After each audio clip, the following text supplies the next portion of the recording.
Namaste, welcome to Gurudatt farms. आज एक वेगळा व्हिडिओ तुमच्या समोर घेऊन येत आहे। आज आपण व्हिडिओ करणार आहोत बर्ड फीडिंगवर। तर बऱ्याच लोकांना ही गोष्ट माहिती असेल, पण ज्या लोकांना माहिती नाही त्यांच्यासाठी आम्ही कसं करतो हे मला शेअर करायचं होतं। तर इकडे बागेमध्ये इवन शेतामध्ये आमच्याकडे खूप सारे पक्षी आहेत, स्पेसिफिकली पोपट, बजीज, इकडचे हाडीडा पक्षी म्हणजे जे आपल्या कावळ्यासारखे असतात, कावळे आहेत, चिमण्या आहेत आणि त्याच्या व्यतिरिक्त आउल्स आणि ईगल्स पण आहेत। पण आपण स्पेसिफिकली जो बर्ड फीडिंगचा व्हिडिओ करतोय तो या पक्ष्यांसाठी, वुडपेकर्स, पॅरेट्स, कॉकटेल्स, बजीज या पक्ष्यांसाठी। तर ते पक्षी एकदम वाइल्ड असे फ्रीली रोम करतात आणि आपण एन्श्योर करतो की त्यांना भरपूर पाणी आणि जेवण हे आपल्या बागेमध्ये आपण ठेवलेलं असतं। तर दर आठवड्याला मी हे चेंज करत असते त्यांचं खाणं आणि मेक शुअर करते की त्यांना स्वच्छ पाणी असतं दिवसभर प्यायला आणि आठवड्याचं आम्ही त्यांच्यासाठी खाणं पण ठेवतो। तर आज मी म्हटलं की तुमच्याबरोबर शेअर करू जेव्हा मी त्यांच्यासाठी खाणं ठेवते आणि काय आम्ही फीड करतो त्या पक्ष्यांना।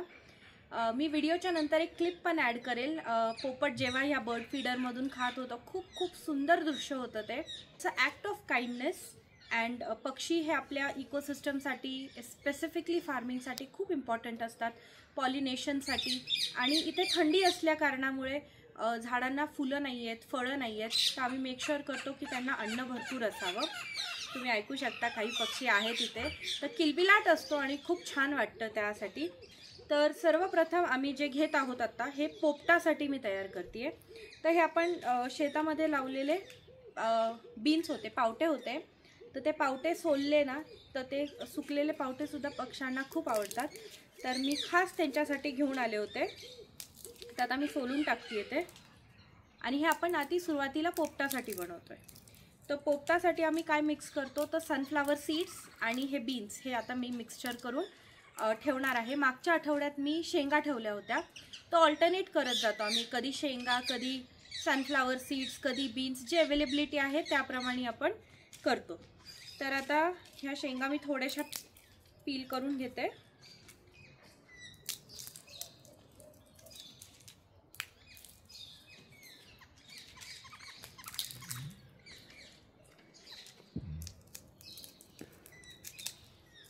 आयदर तुम्ही पूर्ण पील करू शकता किंवा मग अशा फक्त फोडून ठेवू शकता, मग ते पोपट खातात। तर आता हे जे फीडर आहे ते स्पेसिफिकली पोपटासाठी आहे। तर तुम्ही पाहू शकता अशी पूर्ण जाळी आहे आणि इथे काठी लावलेली आहे, तर इथे एक पोपट, इथे एक पोपट, असं ते लटकून ह्याच्यामधलं अन्न खातात आणि हे आम्ही झाडाला असं अडकवून ठेवतो। तर आता आपण ह्याच्यापासून सुरुवात करूया। तर मी आधी काय करणार आहे ना, हे खाली सांडू नये ह्यासाठी एक थोडंसं हे बीन्स जे टर्फला आहेत आपली, त्याचा एक छोटा लेअर लावती आहे, जेणेकरून आपलं जे आपण सनफ्लावर सीड्स आणि बीन्स टाकणार आहोत ते खाली जाऊ नये म्हणून।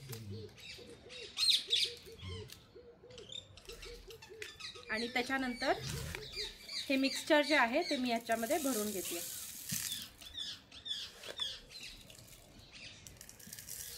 ह्याच्यामध्ये थोडेसे राळे मिक्स केलेले आहेत मी।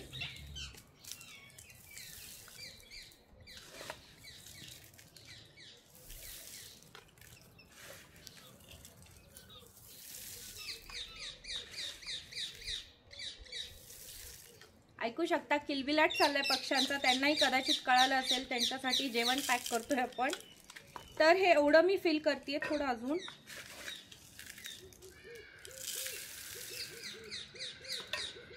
आणि हे आता झाकण लावून रेडी आहे।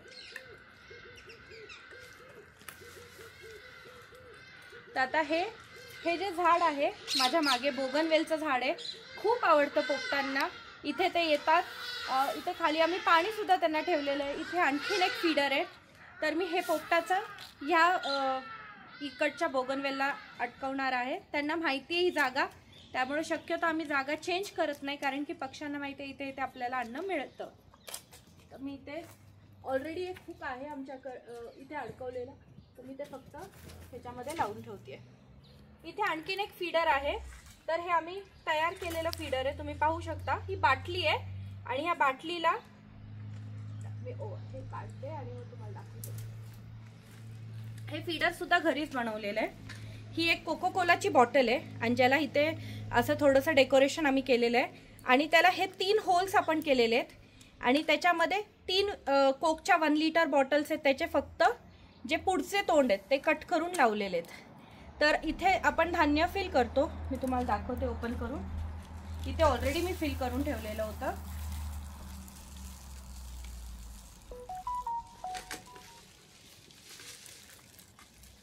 तर इथे याला बॉटलला तोंड सुद्धा आहे, पण आपण हे जे साईडला लावलंय त्याच्यामुळे काय होतं की धान्य वरती पण राहतं, बॉटलच्या आतमध्ये पण राहतं। जसं संपेल ना बॉटल मधलं तसं ते खाली जातं आणि ह्याच्यातून बाहेर येतं, तर ते पक्ष्यांना खायला पण सोपं जातं आणि एका वेळी असे 3 पक्षी इथून खाऊ शकतात।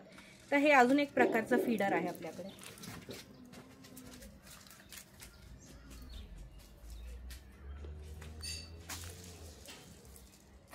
चलो, आता हे जे 2 फीडर्स आहेत, हे एक मातीचं आहे।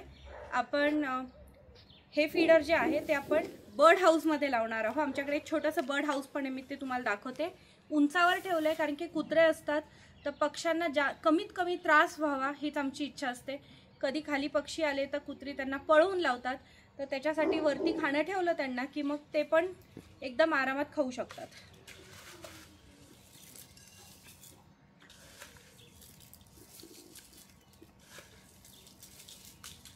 तर आता हे जे जनरल मिक्स आहे त्याच्यामध्ये मी थोडं राळ्यांचं प्रमाण थोडंसं जास्त घेतलेलं आहे। सनफ्लावर सीड्स आणि बीन्सपेक्षा राळे जास्त आहेत, कारण की हे फक्त पोपट नाही तर हे वुडपेकर्स आणि बाकीचे पक्षी खातात म्हणून।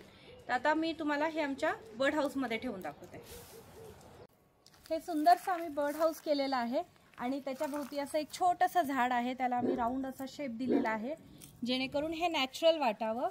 आणि इथे आता मी हे जे मिक्सचर आणलेत, सनफ्लावर सीड्स, राळे, थोडेसे बीन्स, हे आता इथे ठेवणार आहे। इथे पाणी पण त्यांना ऑलरेडी ठेवलेलं आहे।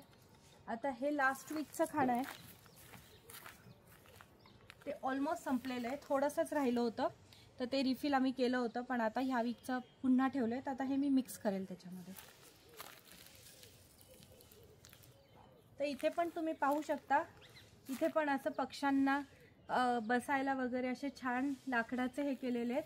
आणि ह्या झाडाला खूप सुंदर अशी आम्ही लाईट लावलेली आहे। रात्रीचा मी एक क्लिप तुम्हाला टाकायचा प्रयत्न करेल। सोलार लाईट आहे, आम्ही शक्यतो सस्टेनेबिलिटीवर खूप जास्त फोकस करतो। तशी छान अशी सोलार लाईट आणि त्याचा खाली सोलार पॅनल आहे, तर ती रात्र झाली की ती लाईट ऑन होते। अँड या this is one of our bird house. आणखीन एक ठिकाण जिथे आम्ही पक्ष्यांचं खाणं ठेवतो तर ते हे एक सुंदर झाड आहे। आणि जसं की मी म्हटलं, थंडीमध्ये सगळ्या झाडांची पानं गळती होतीये, तर फुलं नाही, फळं नाही, तर पक्ष्यांना अडचण होते, म्हणून आम्ही मेक शुअर करतो की त्यांना व्यवस्थित खाणं आहे। तर हे एक बास्केट आहे, या बास्केटमध्ये हे आता मी ठेवून देते इथे।